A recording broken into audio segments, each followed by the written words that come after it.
Zamani kuku wa kienyeji walifugwa kwa mfumo huria.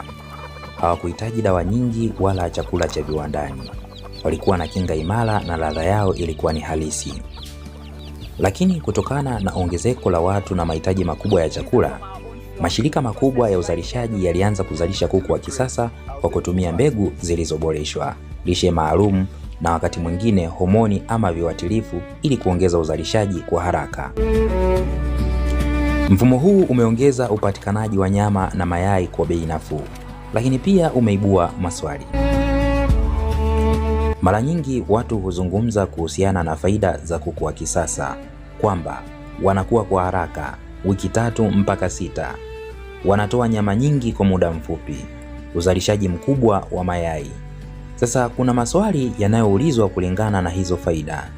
Je, matumizi ya dawa ya mara kwa mara yanaathiri afya ya mlaji? Je, ukuaji wa haraka unaathiri ubora wa nyama? Je, tunapoteza ladha na lishe ya asili? Wataalamu wa lishe wanaeleza kuwa kuku wa asili mara nyingi wana nyama yenye protini imara, mafuta kidogo yasiyo na lazima na ladha halisi. Sanjari na mabadiliko ya teknolojia, lakini pia ongezeko la watu duniani, hapa sitawagombanisha na wajasiriamali.